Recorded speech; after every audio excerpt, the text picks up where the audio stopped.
तबाह कुन सैलाब कैसे आया, तबाही क्यों फैली, 1500 से ज़ायद लोग मौत के मुंह में कैसे चले गए, सैलाब की पहले से पेशगोई क्यों नहीं की गई और इस सारी सूरत हाल का ज़िम्मेदार कौन है।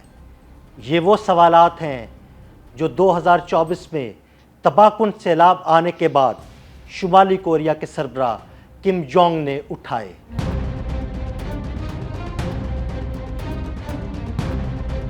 इन सवालात को उठाने के बाद किम जोंग ने इस तबाह कुन सैलाब की तहकीकात का हुक्म दिया। तहकीकात हुई और बहुत से चेहरों से नकाब हटे और कई अफसरान के नाम सामने आए जिन्होंने इस तबाह कुन सैलाब के दौरान गफलत का मुजाहरा किया था।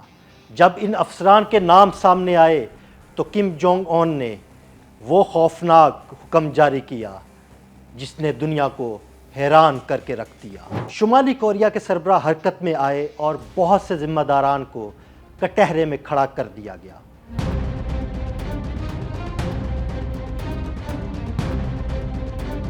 शुमाली कोरिया के हुक्मरान किम जोंग उन अपने सख्त और जालमाना फैसलों के लिए मशहूर हैं। वो गुज़श्ता साल जून में शुमाली कोरिया में आने वाले सैलाब के बाद उन्होंने तकरीबन 30 अफसरान को ऐसी सजा दी जिसके बारे में जानकर कोई भी हैरत में पड़ सकता है। जी हाँ, शुमाली कोरिया में गुज़श्ता साल आने वाले तबाह कुन सैलाब के बाद कई आला हुकाम को मुबैना तौर पर फांसी दे दी गई। जनूबी कोरिया की इंटेलिजेंस के मुताबिक जुलाई 2024 में आने वाले शदीद सैलाब ने हजारों घरों को तबाह किया और तकरीबन 1500 अफराद हलाक या लापता हो गए। जनूबी कोरिया की कौमी इंटेलिजेंस सर्विस के मुताबिक उन्होंने इन इशारों पर कड़ी नजर रखी जिनसे पता चला कि शुमाली कोरिया के सरबराह किम जोंग उन ने सैलाब के बाद जिम्मेदार करार दिए गए हुकाम को सजाए मौत दे दी थी। याद रहे कि शुमाली कोरिया के सरबराह किम जोंग उन ने पार्टी की पोलिट ब्यूरो मीटिंग में ऐलान किया था कि वो सख्त सजा देंगे। जुलाई 2024 में आने वाली तूफानी बारिशों और सैलाब ने जागांग और शुमाली प्योंगयांग सूबों में हजारों हेक्टेयर ज़राई जमीन तबाह करती थी और हजारों अफराद को बेघर कर दिया था।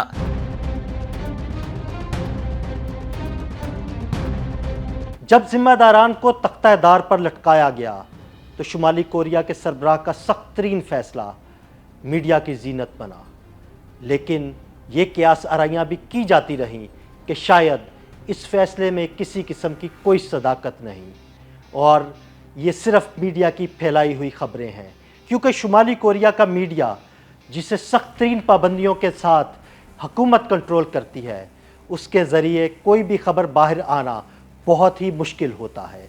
लेकिन ये खबरें मीडिया की जीनत कैसे बनी, आइए इससे जुड़े बहुत से हक़ाइक़ से पर्दा उठाते हैं।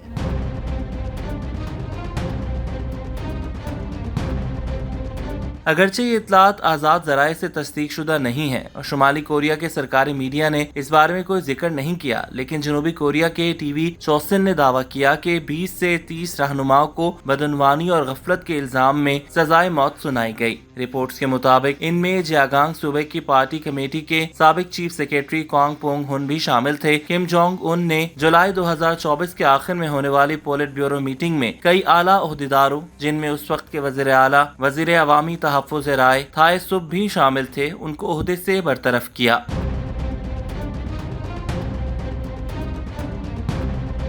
जून 2024 में शुमाली कोरिया में आने वाला सैलाब कितना खतरनाक था जिसने किम जोंग उन को आग बगोला कर दिया था और उसने जिम्मेदारान अफसरान के खिलाफ कार्रवाई करने का फैसला किया था।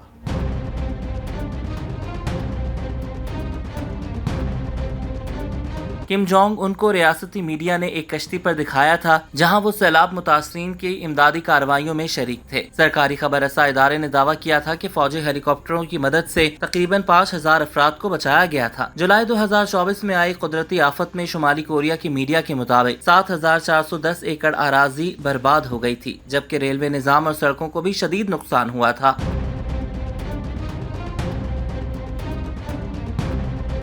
शुमाली कोरिया अक्सर खौफनाक सैलाबों की जद में आता है, लेकिन सवाल ये पैदा होता है कि शुमाली कोरिया में अक्सर ये खौफनाक सैलाब क्यों आते हैं, इसकी वजूहात क्या हैं और अब तक कितने खौफनाक सैलाब शुमाली कोरिया को तहस नहस कर चुके हैं।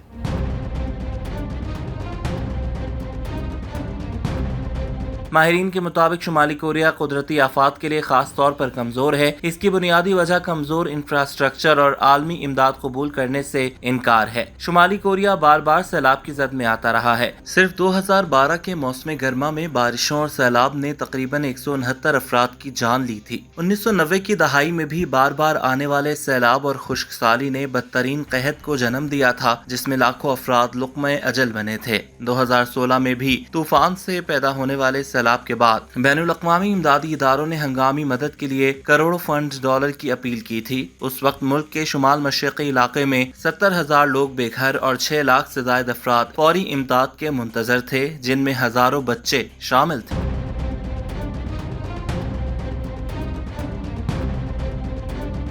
شمالی کوریا کے حکمران کم جونگ ان اپنے سخت اور ظالمانہ فیصلوں کے لیے مشہور ہیں۔ وہ گزشتہ سال جون میں شمالی کوریا میں آنے والے سیلاب کے بعد انہوں نے تقریباً 30 افسران کو ایسی سزا دی جس کے بارے میں جان کر کوئی بھی حیرت میں پڑ سکتا ہے۔ جی ہاں، شمالی کوریا میں گزشتہ سال آنے والے تباہ کن سیلاب کے بعد کئی اعلیٰ حکام کو مبینہ طور پر پھانسی دے دی گئی۔ جنوبی کوریا کی انٹیلیجنس کے مطابق جولائی 2024 میں آنے والے شدید سیلاب نے ہزاروں گھروں کو تباہ کیا اور تقریباً 1500 افراد ہلاک یا لاپتہ ہو گئے۔ جنوبی کوریا کی قومی انٹیلیجنس سروس کے مطابق انہوں نے ان اشاروں پر کڑی نظر رکھی جن سے پتہ چلا کہ شمالی کوریا کے سربراہ کم جونگ ان نے سیلاب کے بعد ذمہ دار قرار دیے گئے حکام کو سزائے موت دے دی تھی۔ یاد رہے کہ شمالی کوریا کے سربراہ کم جونگ ان نے پارٹی کی پولٹ بیورو میٹنگ میں اعلان کیا تھا کہ وہ سخت سزا دیں گے۔ جولائی 2024 میں آنے والی طوفانی بارشوں اور سیلاب نے جاگانگ اور شمالی پیونگان صوبوں میں ہزاروں ہیکٹر زرعی زمین تباہ کرتی تھی اور ہزاروں افراد کو بے گھر کر دیا تھا۔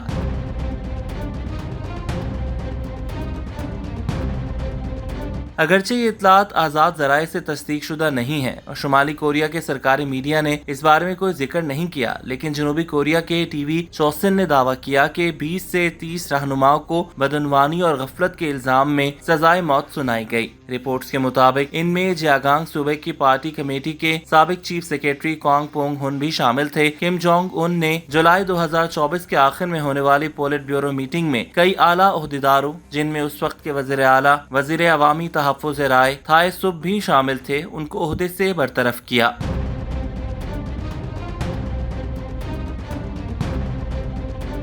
کم جونگ ان کو ریاستی میڈیا نے ایک کشتی پر دکھایا تھا جہاں وہ سیلاب متاثرین کی امدادی کارروائیوں میں شریک تھے۔ سرکاری خبر رساں ادارے نے دعویٰ کیا تھا کہ فوجی ہیلی کاپٹروں کی مدد سے تقریباً 5000 افراد کو بچایا گیا تھا۔ جولائی 2024 میں آئی قدرتی آفت میں شمالی کوریا کی میڈیا کے مطابق 7410 ایکڑ اراضی برباد ہو گئی تھی، جبکہ ریلوے نظام اور سڑکوں کو بھی شدید نقصان ہوا تھا۔